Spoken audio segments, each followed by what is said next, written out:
हर खबर पर होगी आपकी पकड़। डाउनलोड कीजिए एबीपी लाइव ऐप।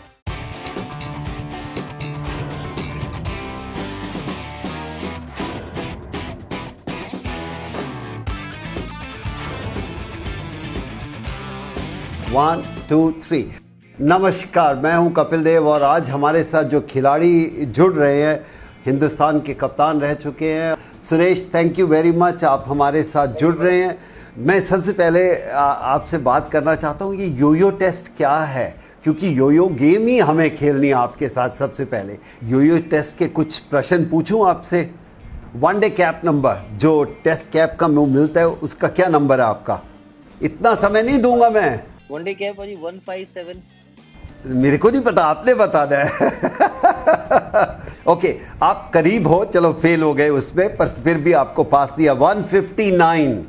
कितने इंटरनेशनल शतक लगाए हैं आपने? 5 6 9 भाजी टोटल। आप तो मेरे जैसे हैं। मेरे को भी अपने रिकॉर्ड नहीं पता, आपको भी अपने रिकॉर्ड नहीं पता, तो आपने 7। सॉरी भाई, 2 ज्यादा बता दिए। इंटरनेशनल क्रिकेट में हाईएस्ट स्कोर टेस्ट में और वनडे में? वनडे में होगा भाजी। नहीं, दोनों में स्कोर बताना है। कितना कितना किया आपने? टेस्ट मैच का हाईएस्ट स्कोर क्या है आपका? मेरा है 123 भाजी। ओके, एंड वनडे में? वनडे में है मेरा 116 और 100 एंड समथिंग भाजी। बिल्कुल मेरी तरह हो, आपको कुछ पता नहीं। 120 टेस्ट मैच में, 116 वनडे में। वनडे जब आप खेले कितने साल के थे? वनडे जब मैं खेला था भाजी 17 साल का हो गया था, 18वां चल रहा था 2005 में। ओके, कौन से साल टीम इंडिया लीड किया आपने जिम्बाब्वे जब आप गए? 2010 में भाजी। एकमात्र ऐसे कप्तान हैं जिन्होंने पूरी इंडियन टीम के लिए खाना भी बनाया, तो खाना बनाना तो आपको काफी अच्छा लगता है, ऐसा सुना है। जी, शौकीन है भाजी। मटके में कभी मटन बनाना, क्योंकि स्टार्टिंग में हॉस्टल में थे तो सीखते थे। फिर डिंडा, अशोक डिंडा है भाजी कैलकाटा का, उसको भी बड़ा शौक है। तो हम लोगों ने बड़ा वो चिकन बिरयानी या मटन बिरयानी बनाया था, अंडे वाला, वो कैलकाटा स्टाइल। तो मेरा तो देसी वाला पंजाबी स्टाइल है इधर दिल्ली। तो मैंने थोड़ा उसमें मिर्ची अपना थोड़ा घी लेके जाते थे, मम्मी वो डब्बे में डालती थी, तो वो काम आ गया सबके लिए उस टाइम पे। तो बड़ा मजा आया भाजी। तो आपकी वाइफ तो बहुत खुश होगी, खाना भी आप बना लेते हो, और क्या चाहिए? नहीं, खाना बनाते हैं, लेकिन पाजी वो वेजिटेरियन है, मुझे थोड़ा गोश्त खाना पसंद है। तो फाइट हो जाती है कभी कभी। ये योयो टेस्ट क्या है? हमारे वक्त ऐसा नहीं होता था। हमारे समय होता तो आधे प्लेयर अनफिट हो जाते, जो सुनने में आता है। नहीं, एक तरह का पाजी विराट ने एक अच्छा स्टार्ट किया था। वो फिटनेस, ये ड्रिल्स है जिसमें एजिलिटी है, स्पीड है, और मैंने काफी 2 महीने उसमें मेहनत करा था। तो उसका जो पासिंग लेवल है 16.1 है, और मैंने पाजी 16.9 किया था, क्योंकि इसमें पाजी थोड़ा टाइम लगता है। फिटनेस, आपको बॉडी जब आपकी टायर्ड है और आपको थोड़ा प्रिपरेशन के लिए टाइम चाहिए, तो काफी सारे प्लेयर्स को इतना क्रिकेट खेलते हैं या कुछ होते हैं, तो मुझे लगता है थोड़ा टाइम मिलेगा तो पाजी अच्छे से हो सकता है ये। But it's a tough call. सारे खिलाड़ी तो इतने आप जैसे फिट नहीं हैं। अगर आप देखिए प्लेयर लाइक अनिल कुंबले, जो उनसे बेहतर हिंदुस्तान ने बॉलर नहीं पैदा किया, अगर उनको योयो टेस्ट करना होता तो लाइक अश्विन, सौरव गांगुली, कुछ ऐसे प्लेयर आते हैं जो हमें लगता है कि योयो टेस्ट में बहुत मुश्किल हो सकती थी इनके लिए। बिल्कुल भाजी, सही बात है। बहुत सारे ऐसे भी और नाम है जो ग्राउंड्स पे आपको दिखेंगे कि बहुत अच्छे शॉटें खेलते हैं, लेकिन जब रनिंग बिटवीन द विकेट होती है तो वो भागना उनको पसंद वैसा नहीं है जैसे होता है। तो मुझे लगता है कि जैसे योयो का एक है, लेकिन ऐसा कोई ग्राउंड का भी रनिंग होना चाहिए। 10 चक्कर मारने वाला प्रैक्टिस कर लो, या 5 राउंड, इतना टाइम डिफरेंस कर लो। जैसे आपके टाइम में 10 राउंड 15 राउंड लगाने के बाद आप लोग 2-2 घंटा बॉलिंग भी कर रहे हो। उसके बाद सारे जितने टैलेंटर बैट्समैन है उनको यॉर्कर भी प्रैक्टिस, उनको भी बॉलिंग कर रहे हो। अभी तो थोड़ी देर में बॉलर थक जाते हैं, फिर आइस बात भी चाहिए उनको उनको फिर एक अलग तरीके काले पीले नीले ड्रिंक आ गए हैं आजकल उसको। तो वो भी पीना है। तो मुझे भाजी थोड़ा भी समझ नहीं आता कि कैसे इनको करना है वो चीज। 2010 29 जुलाई, आपको मालूम है क्या हुआ था? ये टेस्ट मैच का डेब्यू हुआ था मेरा शायद। और क्या उसमें खास बात क्या थी? टेस्ट डेब्यू में पाजी 100 बनाया था मैंने, वो बहुत प्राउड मोमेंट है। 29 जुलाई।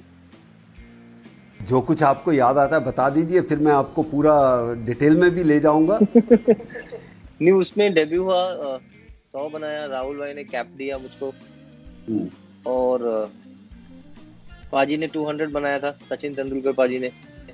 आपकी और उनकी पार्टनरशिप कितने की थी? 365, 360, 350 पाजी। आपको तो बहुत ही पढ़ने वाली है। 256 रन की, अभी वो मेरे को याद है, मैंने देखा भी नहीं, मुझे इतना याद है कि आपने और सचिन तेंदुलकर ने 256, 260 की मैं सोच रहा था, पर जब डिटेल में गया 256 रन की आप दोनों की साझेदारी थी। जी पाजी। मुझे लगता है कि अच्छा लगा मिलकर, क्योंकि मैं आपसे भी बुरा हूं। अगर मेरे बारे में कोई पूछे तो मुझे तो बिल्कुल नहीं अपने बारे में याद। तो मैंने कहा शायद बहुत कम ऐसे क्रिकेटर होंगे, सबको अपने रिकॉर्ड याद रहते हैं, पर अच्छा लगा आपसे मिलके। किसके साथ खेलकर मजा आता था ज्यादा बैटिंग करते हुए, सचिन तेंदुलकर और MS Dhoni? I think Dhoni मैंने ज्यादा बैटिंग किया है, क्योंकि हम मिडिल ऑर्डर में खेलते थे पाजी। तो धोनी कहूंगा कि धोनी पाजी ने काफी बीच में हम खेले, धोनी ने काफी हम लोग, तो पाजी हमेशा ऊपर खेलते थे, तो मिडिल ऑर्डर में जब आते थे तो कभी वो रहते थे नॉट आउट, कभी हम लोग को 10 या 20 ओवर मिलते थे। तो मैं बोलूंगा पाजी डेफिनेटली महेंद्र सिंह धोनी। एक ऐसी चीज जो आप, सचिन, धोनी, लक्ष्मण और शिखर धवन में कॉमन है, आई थिंक बड़े डाउन टू अर्थ पर्सनालिटी है, और आई वुड से कि उनका जो क्वालिटी है, हंसी मजाक, पूरा उनका सेंस ऑफ ह्यूमर अच्छा है, और सब अलग तरीके से एंजॉय करते हैं पाजी अपना गेम। वो मुझे लगता है, मैं भी सही बोल रहा हूँ मैं। Is one common thing in one day cricket आपके साथ कॉमन है? नहीं पता भाई। आपने डेब्यू में कितने रन बनाए थे वनडे में? मैं 0 में, हाँ, 0 पे आउट हुआ था पाजी। ये सारे खिलाड़ी भी 0 पे आउट हुए थे। तो ऐसा नहीं कि जो पहले टेस्ट मैच या वनडे मैच डेब्यू में 0 बनाए वो आगे बेहतर नहीं खेल सकता। तो ये एक छोटी सी आपको बताना चाहता था कि आप दोनों तरफ एलीट ग्रुप में रहे हैं। जब आपने T20 में शतक बनाया था तो कितनी गेंदों में बनाया था? 60 या 50, 69, 60 और 62 बॉल्स। साउथ अफ्रीका के अगेंस्ट आप पास होने वाले नहीं हो लग रहा है। आपने 59 गेंदों में 59 गेंदों में आपने बनाया था। जी भाई। और पता है कितनी बाउंड्रीज और कितने सिक्स मारे थे? पर इस 7 छक्के थे, ये तो मुझे याद है, और आई थिंक 10 या 11, 5 छक्के थे भाई, सॉरी। अभी देखो मैं बोला नहीं। बिल्कुल सही। आपके 9 चौके थे और 5-6 रन बनाए थे, और सबसे अच्छा था वो कवर पॉइंट के ऊपर से, उसका भी बहुत। आपका एक फेवरेट शॉट है मिड विकेट पे पांव रख के आप मारते हैं। 2 चीजें इकट्ठी पूछ रहा हूं। एक, जो नए खिलाड़ी आए हैं ये बल्ला जो है बहुत नीचे से पकड़ते हैं, लेकिन आप बल्ला बहुत ऊपर से पकड़ते हो, इसका कोई रीजन? नहीं, रीजन जब स्टार्टिंग में खेलते थे बाजी तो कभी नीचे से नहीं पकड़ते थे बैट, क्योंकि उस टाइम पे बैट का हैंडल ही बड़ा होता था, तो नीचे पकड़ते थे तो एल्बो में लगता था मेरे। तो फिर मैंने ऊपर से पकड़ा तो मेरा पूरा बैट कवर हो जाता था, फिर छोटे छोटे एल्बो थे तो दर्द होता था इधर, तो तब से ही आदत बनी हुई है मेरी बाजी वो। और सचिन तेंदुलकर कहते हैं कि उनको अच्छा लगता था कि उनकी एल्बो को अगर टच करता रहे तो कंट्रोल में है। तो आपको लगता था, ऑड लगता था कि एल्बो के साथ अगर बल्ला? नहीं, मेरे पाजी इधर दर्द होता था हाथ में, जो छोटे में पकड़ते थे, तो फिर जब नीचे से पकड़ते तो हैंडल लगता था इधर, तो उससे खेला नहीं जाता था मुझसे जो शॉट हम खेलते थे। फिर मैंने थोड़ा ऊपर पकड़ा तो हैंडल मेरा पूरा हाथ थोड़ा बड़ा है तो उससे वैसे हो जाता था अच्छे से, तो फिर वही आदत बनी हुई थी पाजी।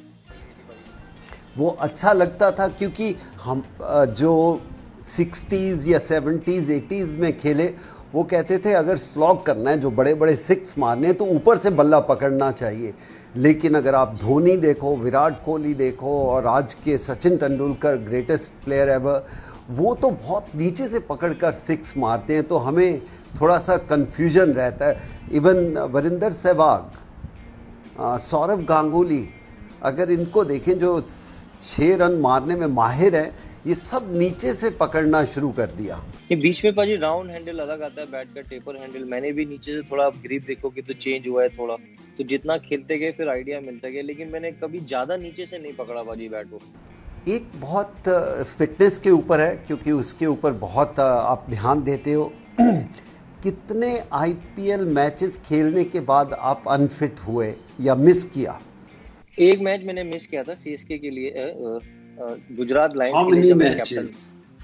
आई प्लेड 160 और 160 समथिंग, तो तब मैंने एक मैच मिस किया था, जो अब तक का मैच मेरा फर्स्ट मैच मिस था एवर। वो आई थिंक 160 गेम्स था या 165 था, ऐसी था पाजी, 175 था।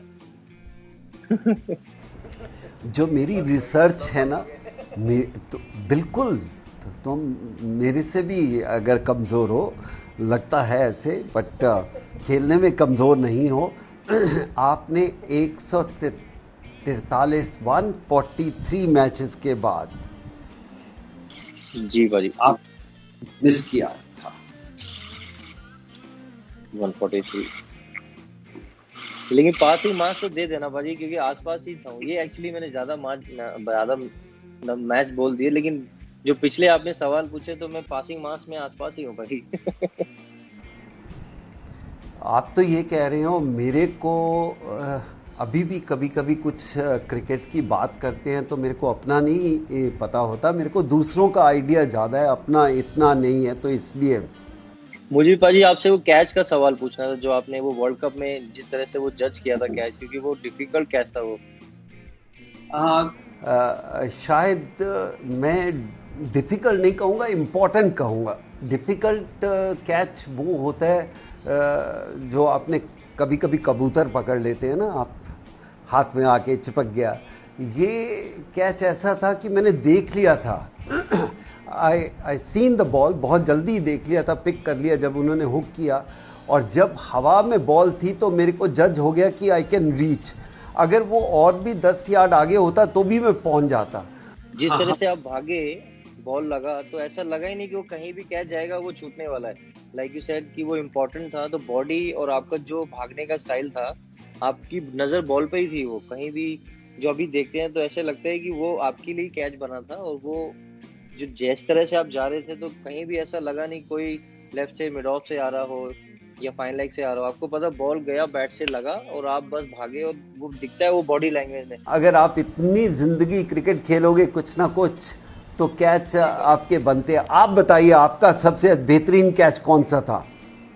मुझे पाकिस्तान के अगेंस्ट जो पॉइंट पे था सर, वो बड़ा अच्छा कैच था वो। उसके मुझे याद है कि राहुल द्रविड़ हमारे कैप्टन थे, उन्होंने मुझे बोला, उस प्रीवियस बॉल पे इरफान पठान बॉलिंग कर रहा था और कमरान अकमल बैटिंग कर रहा था। तो उस टाइम पे पाजी रूल होता था कि 15 यार्ड पे एक फील्डर कैचिंग पोजीशन होता था पॉइंट एरिया पे।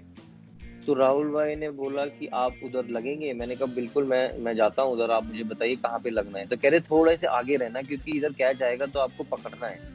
तो जैसे ही इरफान ने वो बॉल किया और अकमल ने, कमरान अकमल ने जोर से कट मारा, तो मुझे सिर्फ बॉल दिखा और मेरे हाथ में आया।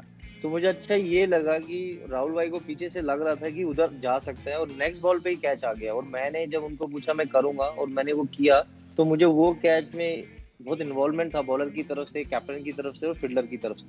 तो जो कैच पकड़ा तो मुझे भाई लगा कि नहीं, ये फील्डिंग इट्स समथिंग आपको एंजॉय करनी है, एंजॉयमेंट होगा फील्डिंग का तो आपके गेम पे अच्छा होगा। आप जब बॉलर भाग के आता है वहां से आप भाग के जाओ, उसका स्वेटर अंपायर को दो। जो रणजी ट्रॉफी में हम सीखते थे अपने सीनियर प्लेयरों से, तो बॉलर को हम एकदम राजा बना के रखते थे, क्योंकि 20 विकेट लेने हैं तो उसका बिल्कुल ध्यान रखना पड़ेगा, नहीं तो आप कहते हो राजा बना के रखते हो, हम कहते थे कि बॉलर को तो मजदूर बना के रखा हुआ है। अभी आप बोल सकते हैं।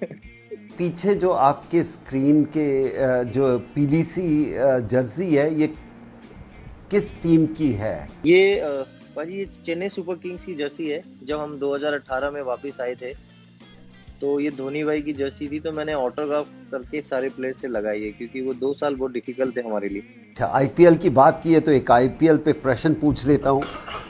क्या आपको मालूम है, पानी पी लो कोई बात नहीं, थोड़े से मुश्किल भी क्वेश्चन है। आपको पता है आप कितनी पादान पर बैठे हुए हैं आईपीएल के रन गेटिंग में, या आईपीएल में आपके कितने रन हैं और कौन आपके आगे है रनों में? विराट अभी आगे हैं, हम लोग आपस में दोनों जब खेलते हैं तो कभी वो ऊपर, कभी मैं ऊपर, कभी मैं नीचे, कभी तो अच्छा लगता है कि इंडियन प्लेयर ही है भाजी। कभी चीकू है, कभी अभी रोहित भी नीचे से आ रहा है, तो वो इंडिया के टॉप 5 बैट्समैन में मुझे लगता है कि जब होगा, AB de Villiers can do it also, but 1 2 3 sir यही होगा जब तक हम लोग खेलेंगे। 3 साल 2 साल जितना भी ऊपर वाला का आशीर्वाद मिलेगा, मेहनत करेंगे, लेकिन इंडियन प्लेयर ही होंगे सर ये। कितने कितने रन पीछे हो आप? मेरे रन होंगे 40 या 30 40 रन होगा। धोनी आपकी जिंदगी में बहुत इंपॉर्टेंट प्लेयर रहा है? जी बाजी, प्लेयर आई वुड से कि उसकी ऑनेस्टी, उसका काम करने का तरीका बाजी, और क्रिकेट तो सब खेले बाजी, उसके आसपास मुझे लगा मैं एक अच्छा इंसान बना, जो बहुत जरूरी था लाइफ को जानना कैसे। वो मेरे लाइफ में बहुत बड़ा लेसन है।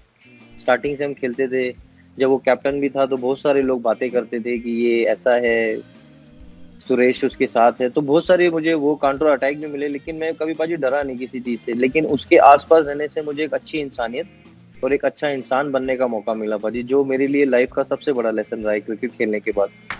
तो आप मानते हैं कि धोनी शायद आपके दौर में सबसे बेहतरीन कप्तान?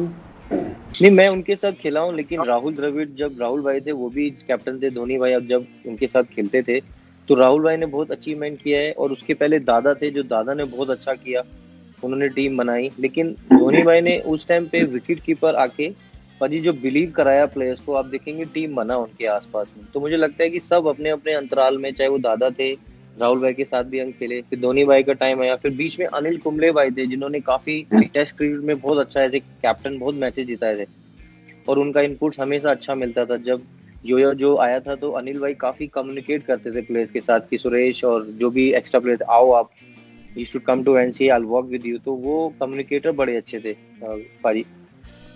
अंडर 19 इंडिया जब मुझे मिला था पाजी, तो हमारे जो कोच थे रॉबिन सिंह, उन्होंने बड़ा मेहनत कराया था उधर हम लोग को।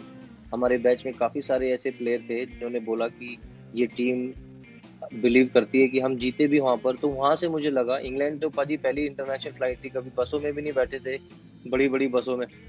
तो धीरे धीरे जब चीजें अच्छी लगी तो उस चीज का एक एक रेस्पॉन्सिबिलिटी बढ़ती गई कि अगर ऐसा कुछ मिल रहा है तो वो क्रिकेट की वजह से ही मिल रहा है, क्योंकि मैं उस जगह से आया हूँ जहाँ पे लोगों ने हमेशा कपिल देव की टीम को एक बड़ा टीम बनाए, और जिस तरह से उन्होंने बिलीव किया कि जब आप जीते, तो मैं जब खेलता था गांव में या फिर कहीं कस्बों में, तो वो कहते थे कि आप भी देश के लिए खेलोगे। तो मुझे लगता है पाजी वो मम्मी पापा का आशीर्वाद, आपका वो वर्ल्ड कप जीतना और लोगों का एक अलग तरीके का बिलीव करना छोटे शहर से, तो मुझे लगा कि जब आप जीत सकते हैं एक ऐसी जगह से आके जो आपने मेहनत करी, चीज़ों को समझा और अपने एक दम पे खेले, तो मुझे भी लगा पाजी कि जैसे छोटे शहर की भी होप है, छोटे शहरों में भी एक आशीर्वाद है। तो माँ बाप का सपोर्ट मिला और फिर इंडिया को रिप्रेजेंट करने का चांस मिला, तो God has been really kind पाजी।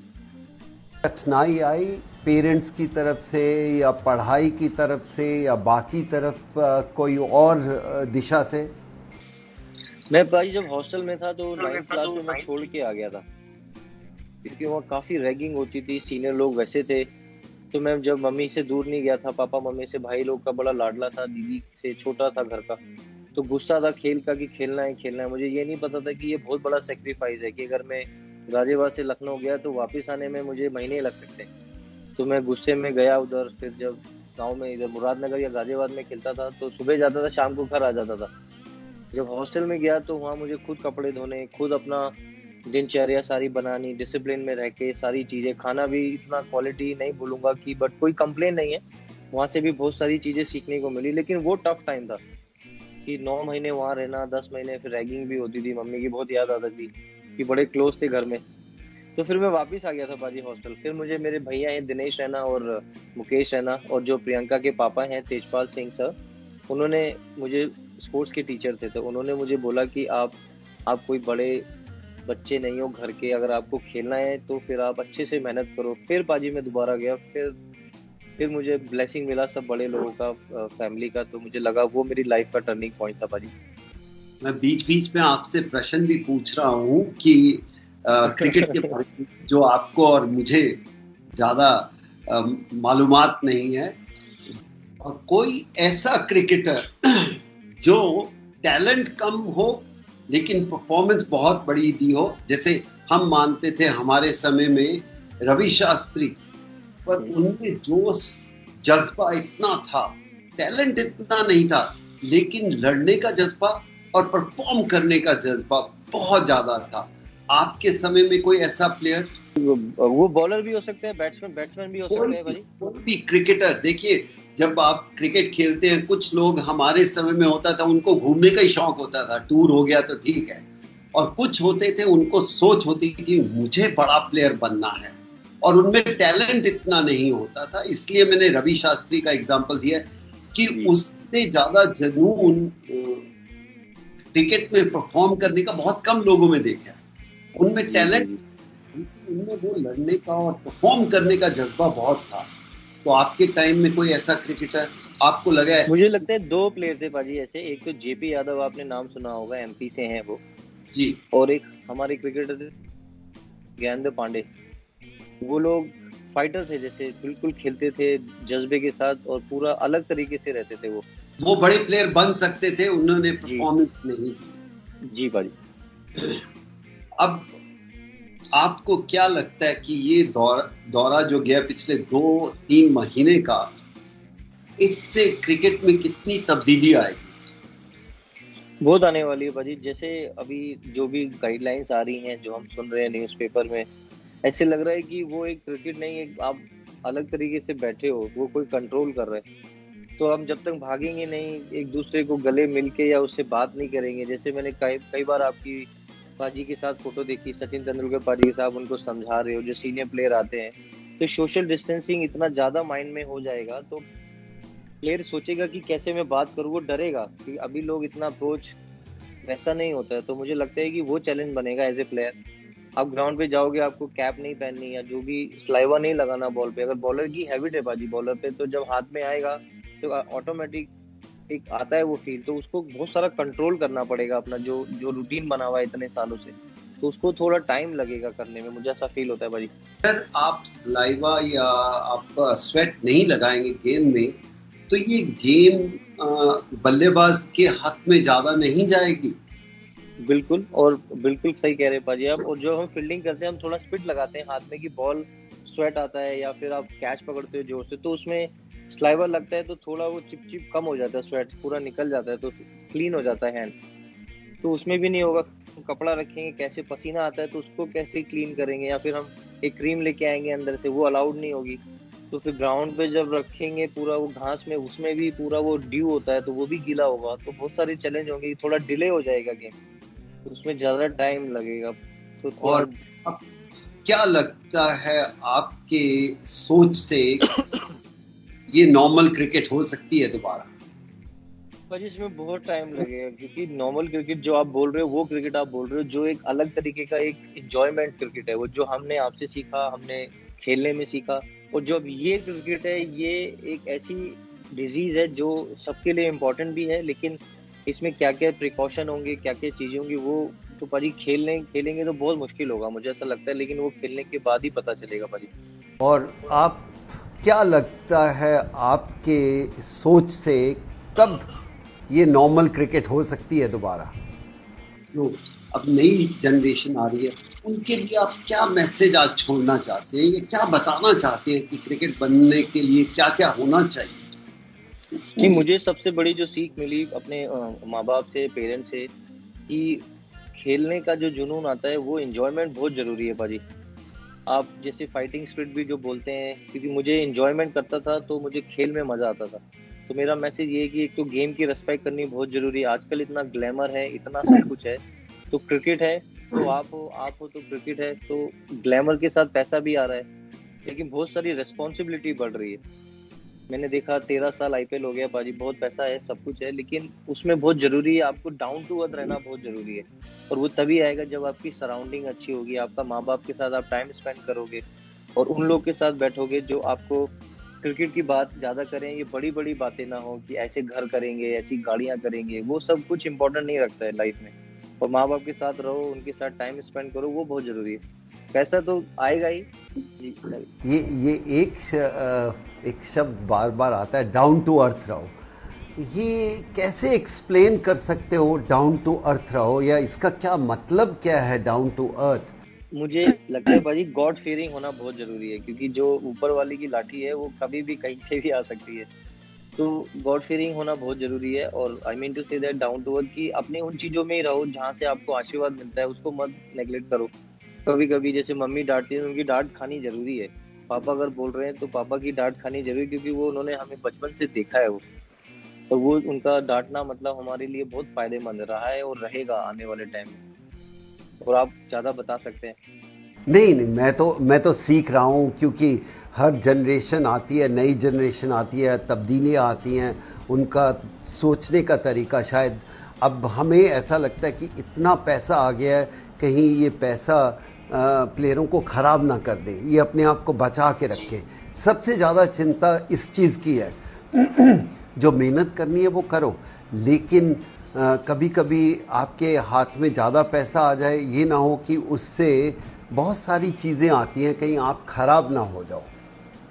तो सिर्फ हमें इस चीज की है, हम चाहते हैं कि हमारे क्रिकेटर या स्पोर्ट्समैन दुनिया के सबसे रिच स्पोर्ट्समैन हो, लेकिन जब पैसा आता है तो बहुत सारी और चीजें भी आती हैं। तो आपसे बात करके बहुत अच्छा लगा, और नहीं अच्छा लगा। और मैं ऑडियंस को भी बताना चाहता हूं, मेरी ये पहली इंटरव्यू इस तरह की है इस लॉकडाउन में, और बात करने का मौका मिला। एक जुनून जिनमें क्रिकेट का है, और जो इन्होंने शब्द बोले दो तीन कि डाउन टू अर्थ होना चाहिए, हमें नहीं समझ आता वो किसी को किस तरह आप बता सकते हो या कर सकते हो। लेकिन सुरेश, प्लीज जाके आप खाना बनाइए, look after your son, parents जो आप कह रहे हैं, और उम्मीद करते हैं जल्दी से जल्दी आपको दोबारा हम क्रिकेट खेलते हुए देखें। और गुड लक,